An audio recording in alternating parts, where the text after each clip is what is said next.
Hello everyone, welcome to the channel. This is the part second जिसमें मैं आपके साथ 100 MCQs शेयर करने वाला हूँ for the upcoming JKSSB account assistant exam. First part नहीं देखा वो जाके ज़रूर देख लें, लिंक डिस्क्रिप्शन में। PDF मिल जाएगा। PDF के लिए आपको टेलीग्राम पे ज्वाइन करना है, नेक्स्ट एग्जाम IQ सर्च करके हमें ज्वाइन करना है। सारे PDF आपको वहाँ पे मिल जाएंगे। आज की वीडियो का लाइक टारगेट 300 लाइक्स एंड इसे शेयर करना है एंड चैनल पे पहली बार विजिट करे हो इसे सब्सक्राइब भी करना है। ओके, देखो आज का वीडियो इंटरेस्टिंग होने वाला है एंड क्योंकि आज पहले मैं आपको कुछ कंसेप्ट बताऊंगा अकाउंटिंग प्रिंसिपल्स के, देन उसके बाद ये MCQs हैं। Okay, on the basis of this principles अगर आपने ये ध्यान से सुन लिए ये प्रिंसिपल्स, तो ये जो MCQs हैं वो आपको ऑटोमेटिकली आप खुद करोगे, मुझे बताने की ज़रूरत भी नहीं पड़ेगी। You can easily answer all the MCQs। तो बस आपको ये ध्यान से सुनना है।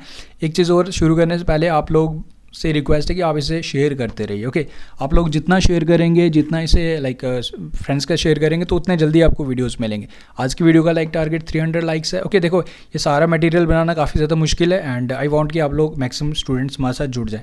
तो बस इन रिटर्न आपको इतना करना है, इसको शेयर करना है जितना ज़्यादा कर सकते हो। जैसे हमारे लाइक टारगेट्स अचीव होता है 300 लाइक्स, नेक्स्ट पार्ट आपको अपलोड कर दिया जाएगा। सो आप ध्यान से सुनिए। फर्स्ट है हमारा बिजनेस एंटिटी कंसेप्ट।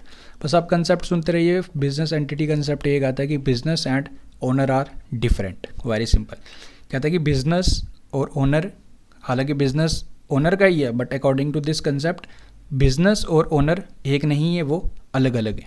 क्लियर है? फर्स्ट कंसेप्ट ये कहता है, वेरी सिंपल। सेकेंड कंसेप्ट ये कहता है कि money measurement concept. Money measurement concept में वही कहता है कि हम वही चीज़ें मेजर करेंगे जो पैसे से लेन देन में, लाइक आप बिजनेस मैन हो, आपको कोई आके गुड मॉर्निंग विश करता है तो वो आप मेजर नहीं करोगे। हालांकि जब आपको वो पैसे देगा तो वो आप उसे अकाउंटिंग ट्रांजेक्शन करोगे। क्लियर है? हम वही चीज़ें मेजर करेंगे जो हम पैसे से तोल सकते हैं, जो हम पैसे से मेजर कर सकते हैं। This is the second concept, money measurement concept. तीसरा कंसेप्ट है ऑन गोइंग कंसर्न कंसेप्ट। ये कहता है कि एक बिज़नेस हमारा एक लॉन्ग टर्म प्रोसेस रहने वाला है। लाइक आप एग्जांपल ले लो, आप 5 लाख रुपए की आप गाड़ी लेते हो, ठीक है, उस पर डेप्रिसिएशन चलता है, तो आप खुद सोचे कि 1 साल 2 साल 3 साल कितना लंबा प्रोसेस होगा, उसकी वैल्यू ख़त्म होगी। Like on going concern concept ये कहते हैं कि बिज़नेस हमारा एक लंबा प्रोसेस चलने वाला है। लाइक आप बिज़नेस स्टार्ट करते हो, ये थोड़ी सोचते हो कि नहीं 1-2 साल बाद बंद कर दूंगा।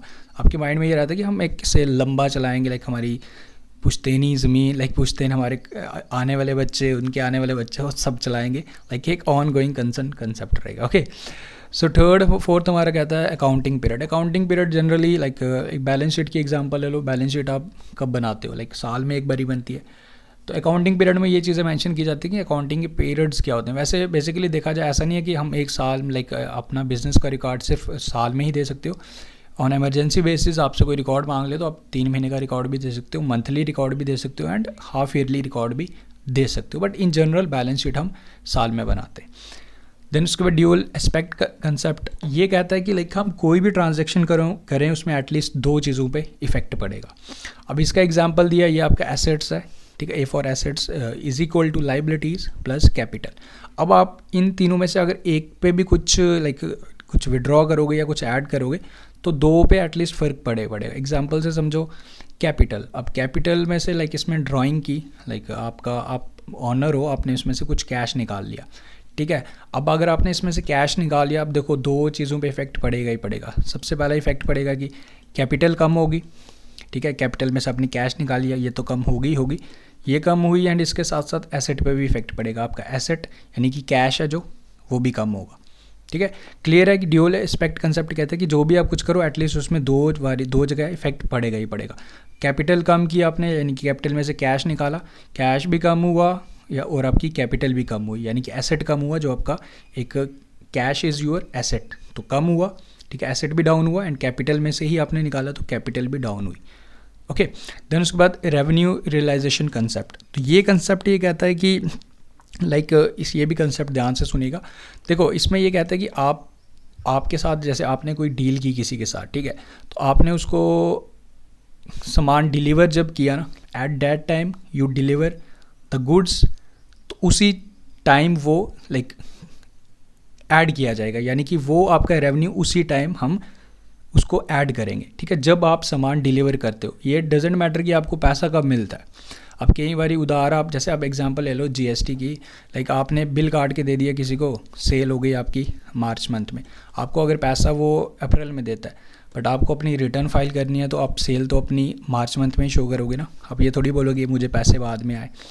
रेवेन्यू रियलाइजेशन कंसेप्ट वही ये कहता है कि हमें पैसा अगर जब हमें पैसा हम जब डिलीवर करते हैं सामान, जब हम बिल काटते हैं तो हम उसी चीज़ उसी टाइम को रिकॉर्ड करते हैं कि हमारी ट्रांजैक्शन तभी होगी, यानी कि बिज़नेस में हम उस चीज़ को उसी टाइम ऐड ऑन करते हैं कि हमारी डील हो गई है। पैसा आपको चाहे बाद में मिले, एग्जांपल मैंने आपको जीएसटी की दे दी, आपको टैक्स गवर्नमेंट को उसी टाइम पे करना है जिस महीने आपने बिल पे किया होगा, हालांकि आपको बाद में पैसे मिले वो फ़र्क नहीं पड़ता। अब वही केस अगर आपको पैसे कोई पहले दे दे, बोले कि मैं बिल अगले महीने लूँगा, तो फिर सेम चीज़ है ना, आप बिल तो आप पहले थोड़ी टैक्स भरोगे, आप तो उसी टाइम भरोगे ना जब आप बिल दोगे।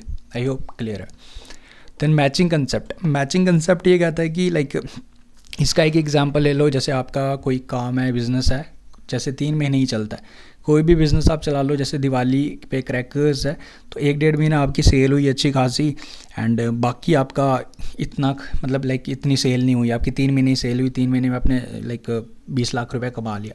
मैचिंग कंसेप्ट में ये कहता है कि हम जो भी हमारा revenue earned in any part of the year should be compared with the total expense of the year.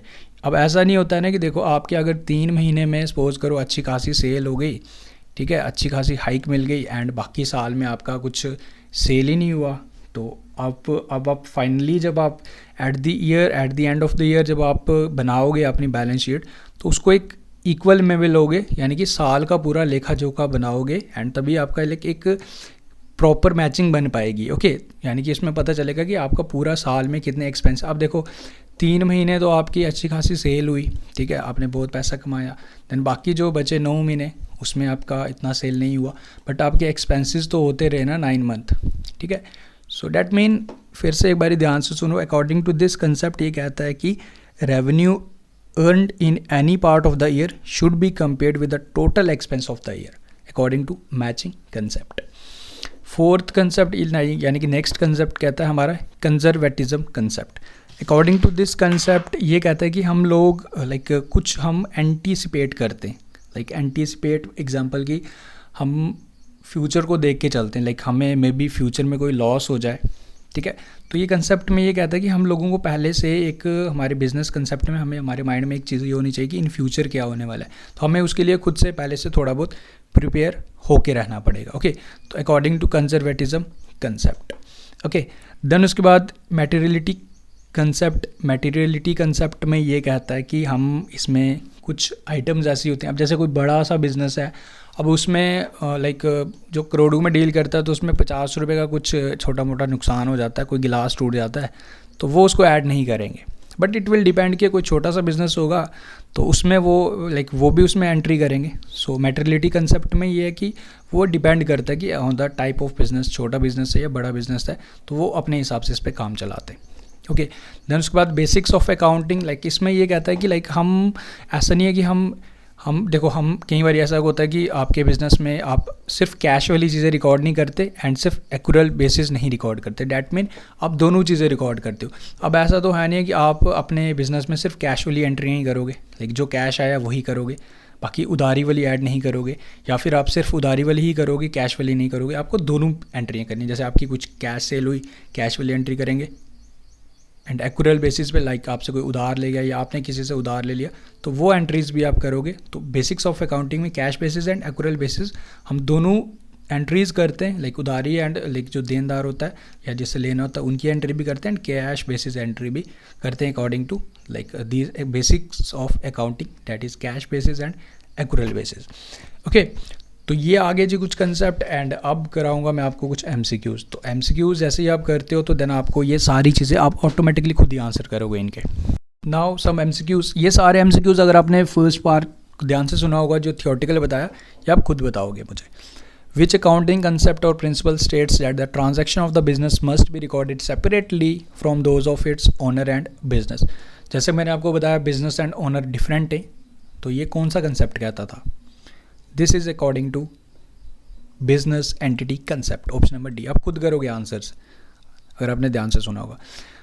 According to accrual concept of accounting, financial और बिजनेस ट्रांजैक्शन इज रिकॉर्डेड।